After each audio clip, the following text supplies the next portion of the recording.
Hey everyone, welcome to a new episode of the Red Devils Corner Kick Podcast, a fan podcast dedicated to Manchester United Football Club. As always, like, subscribe, follow, whether it's YouTube, Apple Podcast, or Spotify, and as well as you can follow on social media, Instagram, TikTok, or X. It is Friday. It's a very early episode. I know I was going to release one, I was going to do this type of episode with last night's episode, but last night got a little long, but today's episode is going to be just the match about tomorrow against AC Milan, our final preseason match. Listen, I am excited for this match tomorrow, but I'm excited for, again, it's Milan versus Manchester United. Some fans are going to treat this match as, I'm going to say it, like a Champions League final. Why? Because of Ruben Amorim who was our former gaffer, who's now the manager of AC Milan, and now that we have Michael Carrick, obviously we're going to talk about the previous manager and Michael Carrick. Well, I'm not going to, but the fan base is going to make it go about that, which they still are, which is still what's happening right now. Listen, we know what happened with Amorim. I have made my comments about it. I was an Amorim supporter. I still do support him. I'm not going to hold anything against him. We know what happened here when he was the manager of the club. But here we are now in a new stage of Manchester United. We know what happened at the end of the season. We know how it all turned out. We're in Champions League, blah, blah, blah, blah, blah. And now he's taking over AC Milan and all that stuff. So this game tomorrow has zero meaning. Let's remember that, ladies and gentlemen. This game has zero meaning for any of it. So it doesn't matter what the score is. It doesn't matter if they beat us 5-0 or if we beat them 5-0. The game has zero impact. But what I want to see, what we're going to see is we're going to see different things. We're going to see probably close to what their starting 11 is going to be for next week. And we're going to see what our starting 11 is going to be close to as well. Are we going to have players coming back to start in spite to just play against them? There's going to be talks about, the 3-4-3. There's going to be talks about, his back five, which is still a 3-4-3. It's just his wing backs were just players out of position. It was never a back five. So on and so forth. We're going to have Carrick, who's going to be in his 4-2-3-1 or 4-3-3, playing more possession based, which is, we all know what's going on. We're going to have ex-players playing against their former managers, so on and so forth, but they are going to treat it like this. We may see spins after this match about, how United are in the right direction if United came out with a win. But like I've said before, and I'll say it again, it is great that it's great if we get a win. But I don't want to treat this as, we've shown him in a game that at the end of the day will mean nothing. Please remember that, United fans. It will mean nothing. It has zero input because you can go on and hold your head up high if we beat Amorim, but where's your head going to be when we lose a game next week to Hull City, where that game actually matters, and these players didn't show up, they shit the bed, blah, blah, blah, blah, blah. What would you do then? How would you be reacting? You still going to be bragging about how we beat Amorim and then we lose the following week to a game that actually has importance? Let's choose our battles here. And you know what? At the end of the day, drop it. Drop what happened with Amorim. Just move on from it. We're at a new stage. Carrick is here. Back to Carrick. If you backed Amorim or if you didn't, cool. Leave it there. But don't keep trash talking him. Same thing. Because again, the fans that are trash talking Amorim are the ones that are going to probably turn on Carrick if things go sideways for him at Manchester United. So let's just move it on here. Okay, so for tomorrow, listen, I do want to see things, and I have mentioned it before. I would like a win. I do want to see consistency. I want to see a proper rotation. I want to see more of our starting 11 tomorrow. I have an idea what's going to happen. I don't know if Licha, Manu, and Rashford would be starting because they just came back this week. So we'll probably see Maguire, Heaven as your back pair. Luke Shaw may start. Mazraoui, it will probably be the low starting. The midfield, we'll probably see. I would like to see Tielemans and Santos together. The wings, the striker, Sesko's probably not going to be back. He'll probably just be coming off the bench. Bruno should be starting. We'll probably see Mbeumo up at the striker. I would like to see Cunha start on the left, or if not, bring Mbeumo on as the winger, and then Cunha starting off at the center forward, or Dorgu off and Cunha there. I don't like so that way we can see starting match at least to get an idea of what the front attack is going to be. Listen, Amos, Lacey, they will get their moments. They will probably, I don't know. Well, Lacey didn't play Wednesday. It could have been just for rotation. Amos did get a start, which was decent, but I like to see him there. I would like to see what they're going to do for the midfield. Again, we're almost 2 weeks away from, well, we're technically, yeah, we're just under 3 weeks away from the end of the transfer window, so we need to see what's going to happen. So we do have a lot of questions. So, realistically, again, just having the team healthy, the men should be there. Again, I would like to see more of the attack. I really would. I would like to see an increase of the attack. Again, Mbeumo has been great this preseason. I won't take that away from him. He has been scoring, which is good because last season didn't really have much for preseason. Again, I want to see our actual simulation of what our actual attack is going to be for tomorrow. That's the thing.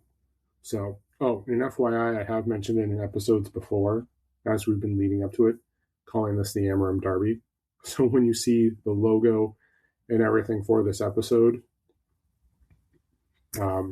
please like and respond and whatever. And I'm just having fun with it because when you look at it, you see people still talking about Amorim, what he's doing at AC Milan. Again, let's just move on from it. So, but going back to it, I want to see what our attack is going to be. I want to see Bruno in the 10. I want to see players in the positions that they're going to be come possibly for Hull.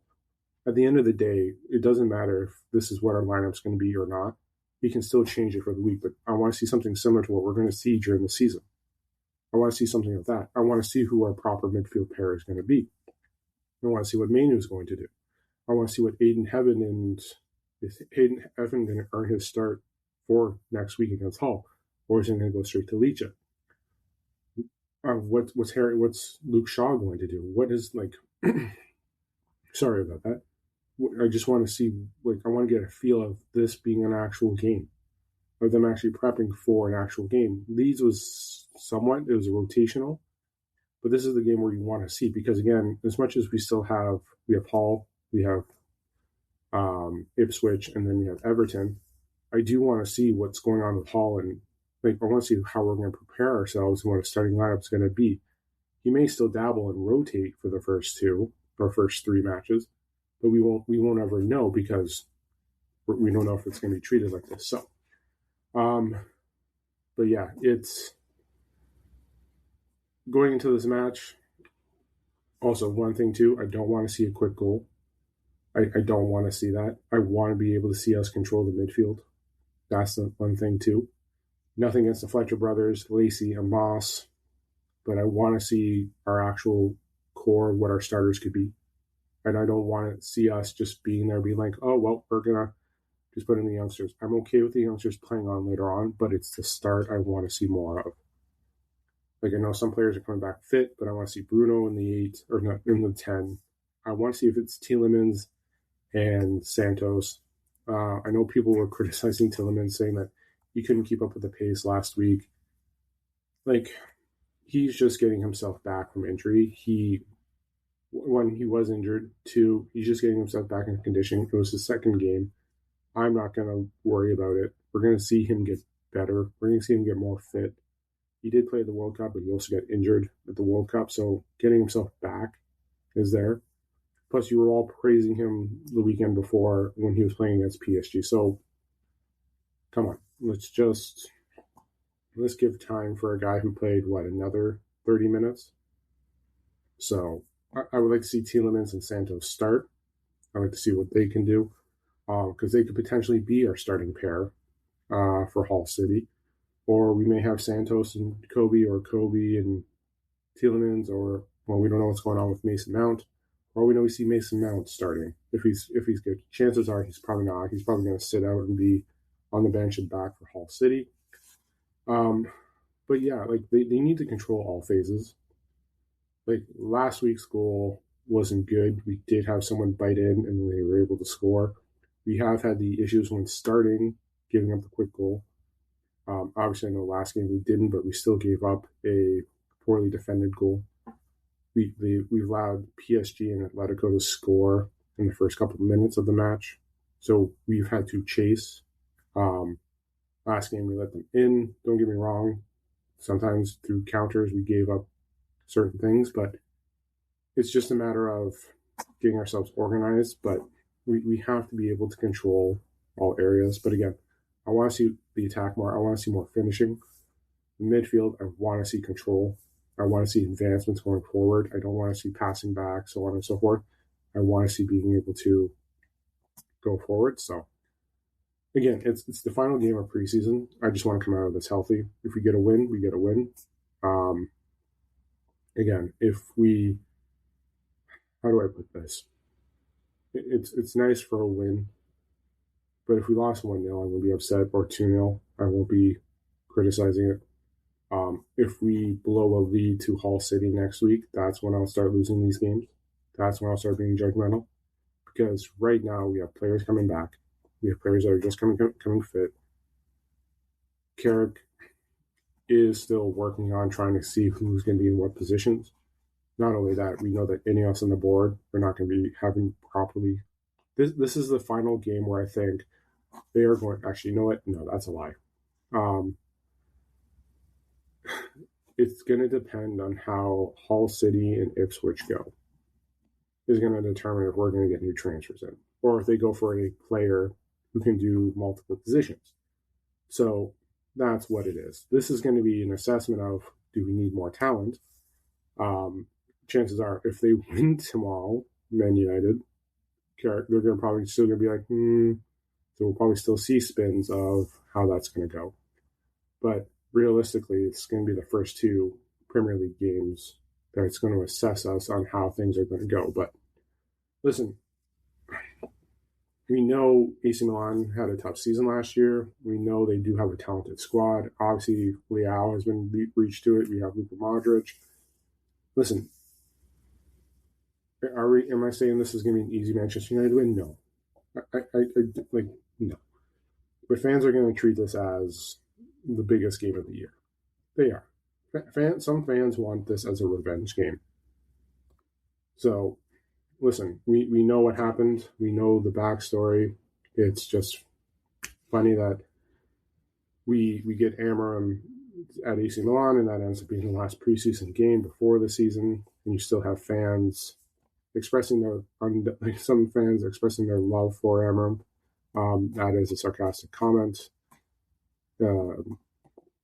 But we do see that we do know what happened previously. So, but no, again, there's a lot of things I want to see tomorrow. Obviously, they're going to be facing a team with a different formation, back three, but we have to be able to move the ball, counter.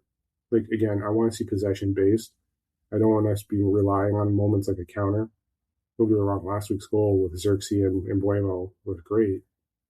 The Mbuemo and then to Xerxes for the goal, but we do need more where we're getting a proper transition and control and moving the ball forward. And I like to see finishes. I like to see some finishes when we get those controls. So, but yeah, a lot of things for tomorrow. So, but yeah, listen, it's gonna be a fun match to watch tomorrow. That's all I'm gonna say. Just because of the hype going into it, that's what it is. Everyone's looking forward to this, and everyone's going to treat this like a revenge match. It is, and there's going to be spin, and then what the result is post is, but listen, if we lost 1 or 2-0, it's not the end of the world. I'm not going to lose it. I'm going to talk about certain things I didn't like, but I'm not going to lose it, because next week is when I start losing it and start expressing frustrations. There are still, because again, I probably won't lose it next week, but if as we get into the season and start playing the same way, then that's the concern. Because again, if we don't show up against Hull City, Ipswich, Everton, those are our first 3 matches. And again, nothing against those clubs. Those clubs can still beat us. Knowing how the mentality is of our players, sometimes it would not surprise me. Like, we would not get a decent result with Hull City.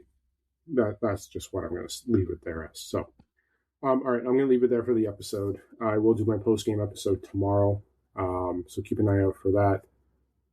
Game is tomorrow. Do enjoy it. Enjoy the Amorim Derby, which is what I have titled it.